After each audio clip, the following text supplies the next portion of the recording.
The transport shuddered as it broke atma, its hull groaning under the strain of a foreign gravity.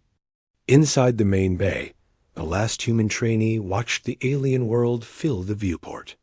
It was a swirl of bruised purples and deep grays, a planet known only as the Preserve.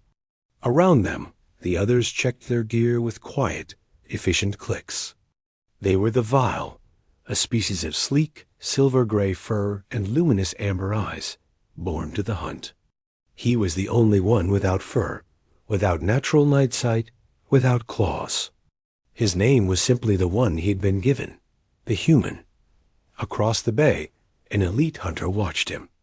Her rank was clear, in the intricate silver filigree etched into her chest plate. She had not wanted this assignment, this burden of mentoring a species so soft. The Galactic Accord demanded integration, however. So here he was. Check your atmosphere scrubber again, human. Her voice was a melodic chime, but the edge was unmistakable. Your species' lungs are notoriously fragile. We would not wish for you to become distressed on the approach. He nodded, his blunt fingers running over the seals on his own, less ornate suit. It's secure. She glided over, her movements a study in silent grace. The grav boots, tighten the stabilizers. Your world's gravity is a gentle whisper. Here, it will grip you like a fist. You will stumble, and on a hunt, to stumble is to announce your presence to everything that wishes to make a meal of you. I've trained in higher G simulations, he said. His voice even. Simulations. The word was a gentle ridicule. She reached out and tapped his kinetic rifle. And this? You have practiced the firing pattern? The hadrine beast does not present a large target, and its carapace will deflect a glancing shot. You must hit the same joint segment twice in succession to penetrate. It is a feat of precision. I understand the theory. Theory. She repeated the word, turning back to her squad. A soft, chiming laughter passed between them. It was not malicious, merely the sound of supreme confidence observing innocent clumsiness. Just stay to the rear. Observe.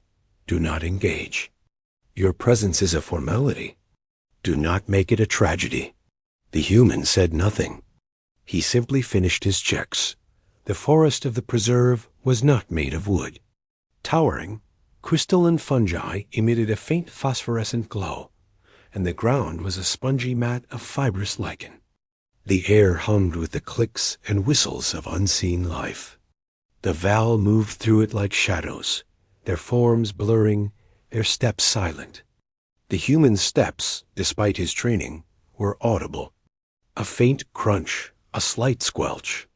He saw the hunter's ears twitch in his direction every time.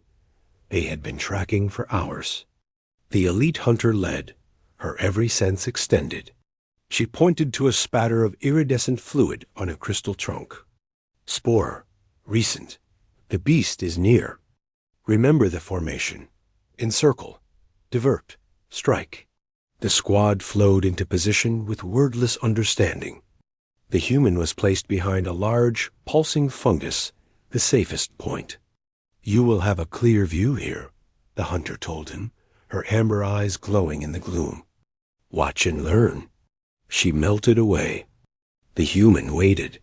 He adjusted the grip on his rifle, his breath steady in his helmet. The attack came not from the ground, but from above. A creature, all whipping tendrils and a lamprey-like mouth, dropped from the canopy. It was not the hadrine beast. It was a screechling, a pest species, but one known to swarm. This one was a scout dot. It landed directly before the human, its tendrils lashing out, aiming for his visor. Instinct took over. He did not fire. He sidestepped, the tendril whipping past his helmet, and brought the butt of his rifle down in a sharp, brutal arc on the creature's central nerve cluster. It crumpled, silent. He caught it before it hit the ground, lowering the body without a sound. He scanned the canopy. No others. His heart hammered against his ribs. A drumbeat of adrenaline his suit dutifully quieted. He did not see the pair of amber eyes watching from a deeper shadow. The elite hunter had seen the entire fluid motion. The efficiency was unsettling. There had been no panic, no wasted energy. A single decisive impact. She filed it away, a quiet puzzle. They found the hadrine beast at the edge of a phosphorescent clearing. It was a magnificent horror, six-legged, with a carapace like polished obsidian and a crown of barbed feelers. The Val hunters initiated the pattern. They were beautiful to watch. They darted in, drawing its attention, firing precise shots that sparked against its armor, hurting it perfectly. The elite hunter took the killing position. She perched on a low outcrop, her rifle raised, aiming for the weak point, at the juncture of the beast's third and fourth leg. As she prepared to fire, the ground beneath the beast gave way. The lichen hid a sinkhole. The beast stumbled, its leg buckling, its body twisting. Her perfect shot grazed the carapace and zinged away into the forest. The hadrine, enraged and in pain, did not follow the script. It let out a subsonic bellow that made the very air vibrate. Then it charged, not at the hunters harrying it, but directly at the source of the pain, the elite hunter on the outcrop. Its new, unpredictable path put two junior hunters directly in its trampling path. They scrambled, but the footing was treacherous. The elite hunter fired again, but the angle was wrong. Her shots deflected. For the first time, the hunt's serene melody broke into discord. The beast was seconds from crushing the hunters. A single kinetic round struck the beast's left ocular sensor, not to penetrate, but to sting. It came from the side. The beast flinched, its charge faltering for half a second. It turned its massive head. The human stood in the open, his rifle shouldered. He had not retreated. He had drawn its attention. Fool! The elite hunter hissed into the comms. You cannot pierce it from there. The human did not respond. He fired again. And again. Not at the body, not at the armored weak points. He fired at the beast's feet, at the fragile, glowing lichen, at the ground directly before its crushing legs. The lichen exploded in puffs of blinding phosphorescent spores. The ground, already unstable, churned into a slick, glittering morass. The hadrine beast, committed to its charge, plunged its legs into the mire. It stumbled, its momentum working against it. It bellowed, thrashing, but every movement sank it deeper. The Val hunters froze, their training useless against this tactic. This was not hunting. This was geology. The human moved. He did not run with their fluid grace. He marched, with a solid, determined pace, circling to the side of the struggling beast. The elite hunter watched, her weapon forgotten in her hands. The beast's head whipped towards the human, the crown of feelers lashing out. The human dropped to one knee, letting the barbed tips pass over him, and fired. Not once, but twice in rapid succession. The shots were impossibly precise. Both struck the exact same joint segment on the beast's one foreleg that was still braced on solid ground. The first shot sparked. The second, following the same trajectory a quarter of a second later, punched through. Iridescent fluid sprayed. The leg buckled. The beast's balance, already compromised, failed entirely.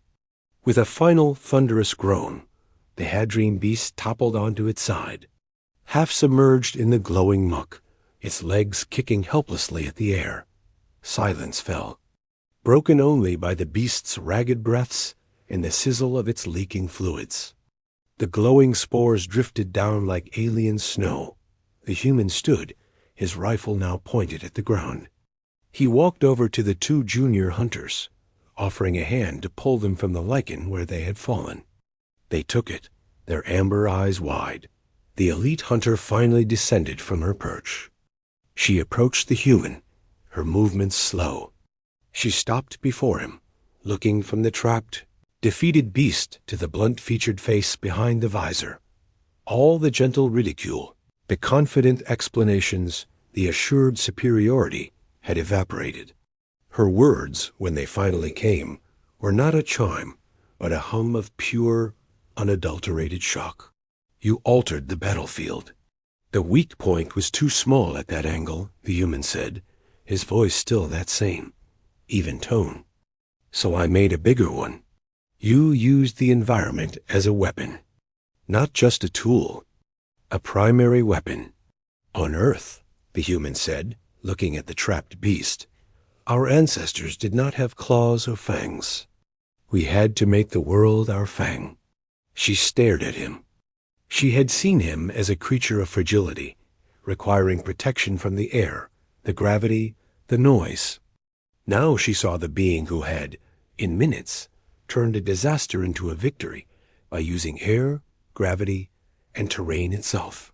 He had not violated the hunt. He had redefined it. The beast gave one last shudder and was still.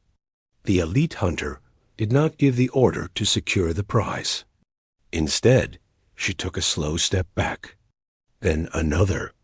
Her squad, seeing her movement, instinctively mirrored her, creating a widening circle around the human standing, calmly beside his fallen adversary. They did not approach him with celebration or with scorn. They simply retreated, slowly, their luminous eyes fixed on him with a new, dawning understanding. The human waited, patient, as the glowing spores of the preserve settled on his shoulders like a strange, silent accolade. The lesson, it seemed, was over, and the teachers were the ones who had learned something terrible and wonderful that day.